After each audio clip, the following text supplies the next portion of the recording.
Monsieur le Président d'Allemagne, Monsieur le Président Kilian, Monsieur le Docteur Rérol, Monsieur le Docteur Pouvel, cher Vincent, Monsieur le Docteur Mizzi, cher Jean-Marc, mes chers confrères, parce que je suis médecin généraliste également, Mesdames, Messieurs, chers amis. Je souhaite tout d'abord vous remercier de l'honneur que vous me faites en m'invitant à prendre la parole pour ce mot d'accueil aujourd'hui. Je suis très heureux d'être parmi vous ce matin, non seulement en tant que médecin, profession que je continue à exercer avec passion et engagement, mais aussi en tant que député de Tours.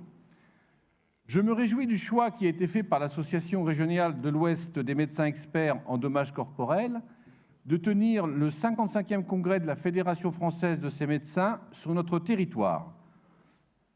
En effet, la ville de Tours, inscrite au patrimoine mondial de l'UNESCO et labellisée ville d'art et d'histoire, incarne le patrimoine historique et culturel du Val-de-Loire.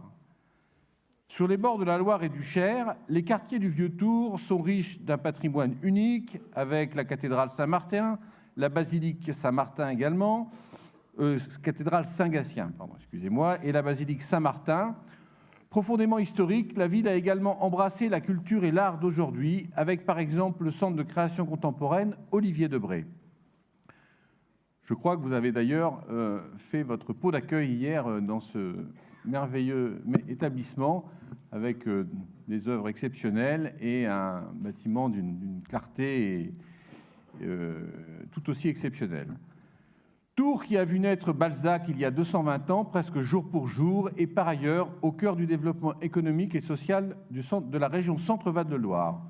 Outre le centre universitaire le plus important de la région, Tours s'est résolument inscrite dans une dynamique métropolitaine qui lui permet de revêtir une dimension nouvelle à l'échelle régionale et nationale. Composée de 22 communes, Tours Métropole Val-de-Loire, très jeune métropole depuis 2017, réunit plus de 300 000 habitants et permet de toujours mieux répondre aux besoins des Tourangelles et des Tourangeaux et améliorer l'attractivité du territoire dans de nombreux domaines. La métropole de Tours a ainsi œuvré par la mise en œuvre en place d'un système notamment numérique avec un bâtiment French Tech, MAM, qui est à la pointe de l'univers des startups ici. Tours, c'est également le biomédicament, c'est également ST Microélectronique, c'est également évidemment un territoire de tourisme. Tours est une ville extrêmement attractive et Tours Métropole permet de donner de l'énergie, permet de créer des synergies entre les différentes communes et c'est une véritable réussite qui porte notre territoire vers l'avant. Par ailleurs, je tiens également à saluer à votre initiative d'organiser dans le cadre de la mort de Léonard de Vinci un programme de visite des grands lieux de la Renaissance en Indre-et-Loire. Renaissance, c'est en effet tout un programme. Léonard de Vinci, à la fois scientifique, ingénieur, anatomiste, peintre, philosophe, architecte, symbolise le désir de diffusion des savoirs qui caractérise la Renaissance. Aussi avez-vous à juste titre associé à vos travaux ce moment de notre histoire.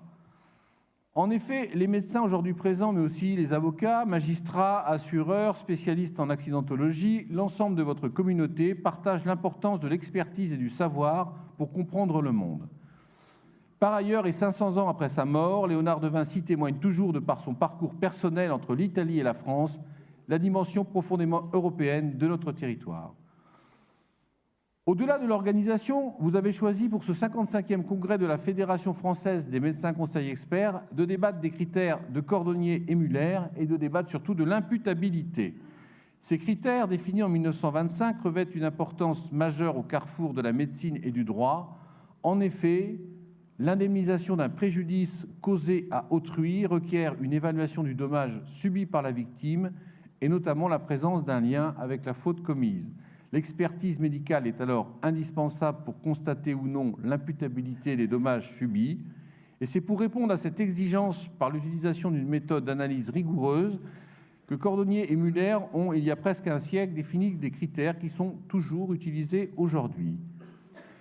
Les débats qui se tiendront durant ce congrès seront donc importants pour une meilleure réparation, toujours plus juste, toujours plus éthique, au service des victimes, au service des patients.